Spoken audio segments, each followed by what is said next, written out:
note-taking application is a super straightforward idea. It's for, taking notes.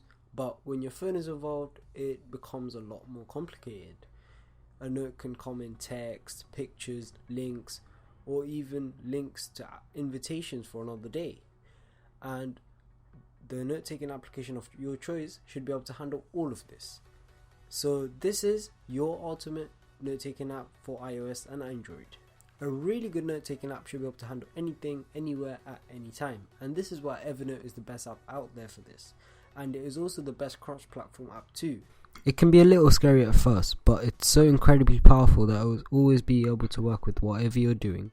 If you just want to keep a list of text notes, there's great organization, tagging and sharing built in on both iOS and Android. You can also click from the web into Evernote or take pictures and use its reminder feature to add it to a list. Evernote works everywhere, which is one of its best features, and I mean everywhere.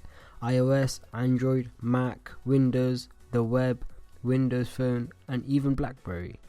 But the best thing about Evernote is when you turn it into a huge repository for everything from great lists to funny GIFs to class notes, and you know it's all there when you need it.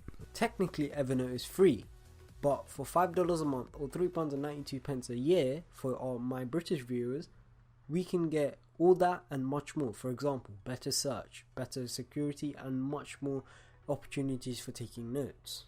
I pay for it just to have offline books on my phone, but whether or not you do want to pay for it, Evernote is still the best note-taking app on the market.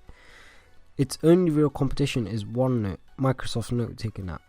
It's finally come from Windows to other platforms too. OneNote is structured just like a regular notebook, which I like on the desktop, but can be a little overdone and confusing on smaller screens. Still, it's incredibly powerful, it's free, and it's on lots of different platforms, and it will take pretty much anything you throw at it. If you're not in love with the way Evernote looks or can't handle its initial learning curve, OneNote might be the best choice for you. Another few good apps for taking notes are SimpleNote, but the only problem with that is that you can only take text. And another very popular one is called Google Keep. So that is the one that comes stock on every Android phone, called the yellow icon that nobody seems to use, but many people do happen to use it without even knowing. And that one's really good because it includes most of the stuff that Evernote includes, but just lagging behind. Cross-platform is really important because you might not have the same laptop forever, but your notes will be there forever. And if you want to access them from anywhere at any time, Evernote is the best for this. And Evernote's cross-platform capabilities help people access their notes from anywhere. Out of all the note-taking apps mentioned in this video, Evernote is the most powerful, as it enables you to do much more than just taking notes. It helps you organize things, have just a canvas of things at your disposal. If you decide to dump your whole brain into one place, Evernote should be the place you do it.